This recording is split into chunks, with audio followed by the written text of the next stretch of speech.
Quiero continuar un nuevo video.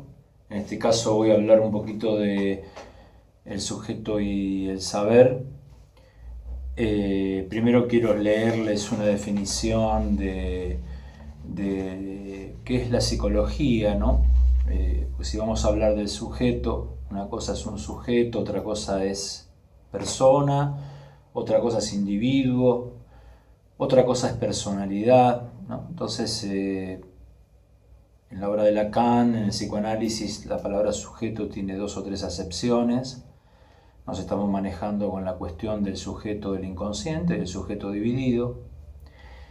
Y quería darles una definición de psicología que pertenece al médico y filósofo epistemólogo francés Georges Canguilhem, y dice así: la psicología es una filosofía sin rigor por ser ecléctica bajo pretexto de objetividad, una ética sin exigencia por asociar experiencias sin juicio crítico, y una medicina sin control, puesto que funda y fundaba sus hipótesis sobre la observación de las llamadas enfermedades nerviosas que no lograba ser inteligibles. Es decir, uno tiene que pensar que cuando un médico tiene su objeto de estudio ahí tocable, empirizable, positivo, por ejemplo, un tumor en el tubo digestivo, digamos, el tratamiento es muy distinto que cuando uno lleva la medicina al campo de la salud mental, cuando el objeto, digamos, no es tocable, no es digamos, experimental, podríamos decir. Es decir, no se puede llevar el objeto de estudio de la psiquiatría a un microscopio, ¿no? En ese sentido, bueno, sabemos que partimos de otra noción de saber. La ciencia, digamos, cree que, o por lo menos opera desde el lugar de que hay adecuación entre el sujeto y el objeto.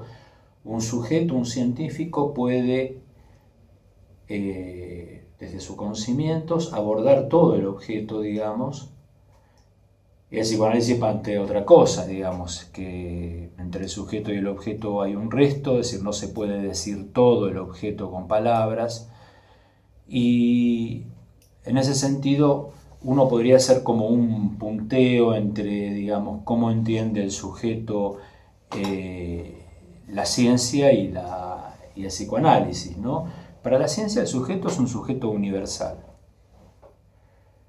Para el psicoanálisis es un sujeto singular, único, irrepetible, digamos, ¿no?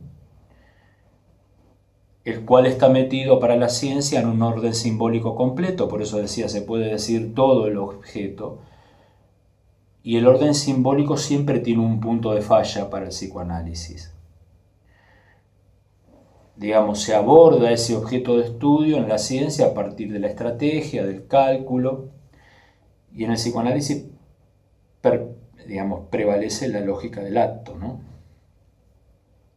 Hay una cuestión idéntica, digamos, entre el objeto y el sujeto, la cuestión de la identidad, y en el psicoanálisis hay una, digamos, diferencia estructural entre el sujeto y el objeto, digamos. El saber para la ciencia es un saber totalizante, por eso digo, puede abarcar todo, un científico todo, digamos, un saber acerca de ese objeto de estudio. En cambio, para el psicoanálisis, el saber tiene que ver con la división subjetiva.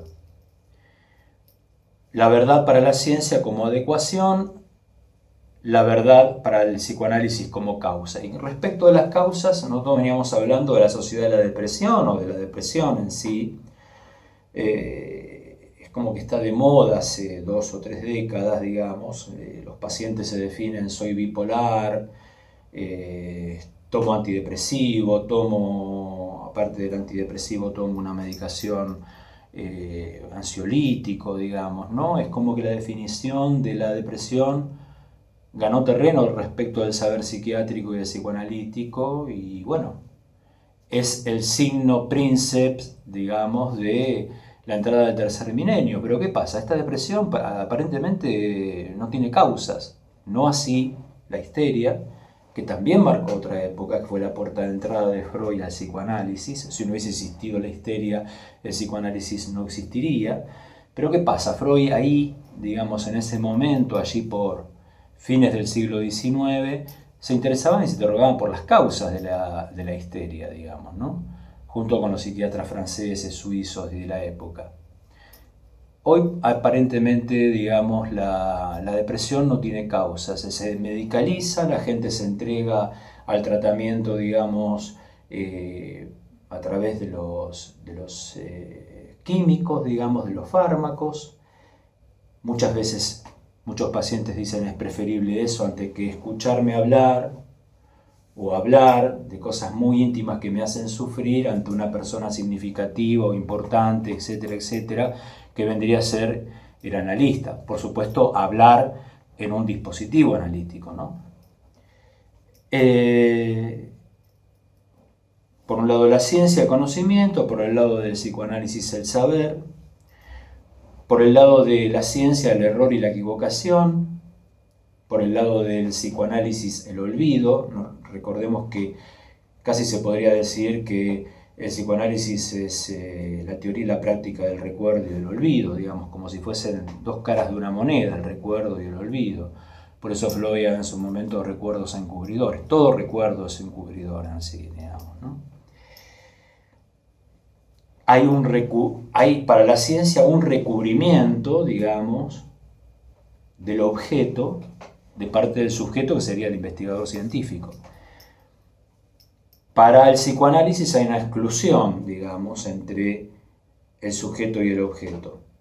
Uno podría pensar, ¿qué sería de una ciencia donde el eslabón freudiano, el psicoanálisis encaje, ¿no? Digamos, ¿qué sería de un científico que considere que hay un otro deseo que no es el deseo de la voluntad?